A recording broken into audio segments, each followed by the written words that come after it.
Hello, and thank you for tuning in to this week's episode of Bite-Sized Cybercrime, the podcast where we discuss all things cybersecurity.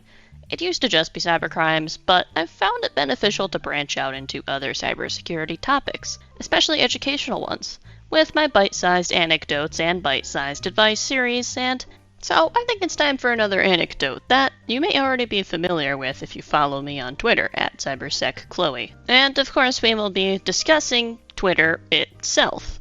If you're in cybersecurity or even use Twitter, you may have seen a viral tweet by Ian Coldwater, who is a well-known cybersecurity specialist, specializing in Kubernetes, in which they make a tweet in their Twitter circle that simply said, "Like if you can see this." A Twitter circle is a group of people who you can tweet to specifically, and the intention is that no one else can see these private tweets except the people you manually and explicitly add to them. People have suspected for some time that private Twitter accounts and circles have been made significantly less private with the introduction of Twitter's For You page, which was created to be a dashboard that's a mix of people who you follow and recommendations for other people to follow. I follow Ian Coldwater and have for some time, but they don't follow me back, nor did they add me to their Twitter circle. Despite this, I saw the tweet and I liked it. I assume this was a test some people do when their engagement is down, to try to get people to like it to see who actually sees the tweets. I thought this was strange, but I liked it anyways. There was no indication that this tweet was in Ian Coldwater's Twitter circle. Usually when a tweet is in someone's circle, it explicitly tells you. This feature has been used for a lot of purposes, whether it's complaining to a select group of people or posting more personal content to that group. The next morning, I was out shopping and checked Twitter. Coldwater had posted a follow-up saying that they made a Twitter circle and added one person to it. But despite this, 3 people liked the tweet, including me. I quickly confirmed what everyone had assumed. I was not in Coldwater's Twitter circle, and there was no such indication that this tweet was meant to be private. It was just on my For You tab. Some people asked a couple follow-up questions, such as, was I using any tools that may bypass Twitter privacy features, and the answer is no. It was the normal Twitter app, and the only tool I use on my phone is an ad-blocking DNS server, which would expose me to less content, if anything, not more. Someone else asked if I was following anyone who had liked the tweet, because maybe it was the likes that were throwing it off. This was easy to check since only 2 others liked it, and I was not following any of them and they were not following me. This seems to have been an anomaly that has some privacy concerns.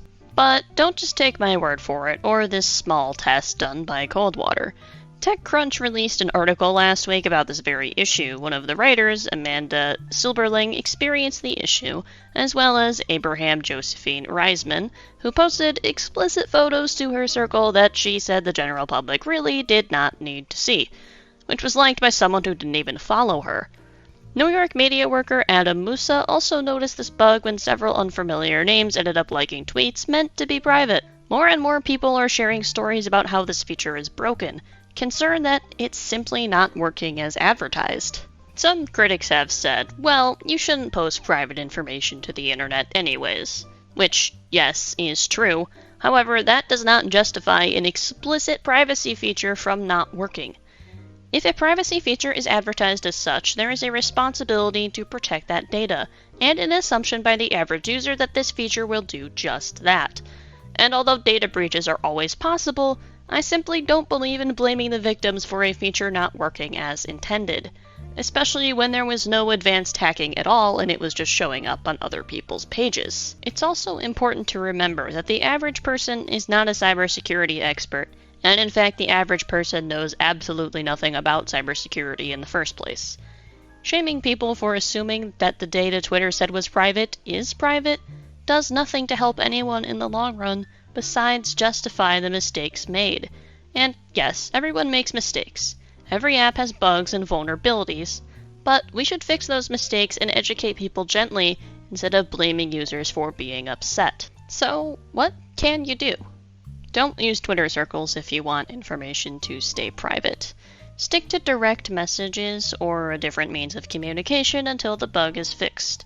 There's also evidence that tweets from private accounts you do not follow can show up on your For You page, so even if your account is private, you should treat it as if it were public for the time being. Thank you for tuning in to this week's episode of Bite-Sized Cybercrime. I hope you found my little anecdote interesting. Thank you to Ian Coldwater for running this test, as well as Gizmodo, TechCrunch, and Forbes for reporting on the incident as well. I'll see you guys next time, and I know it's a little cliche, but keep any private thoughts and private photos private if you want to stay secure.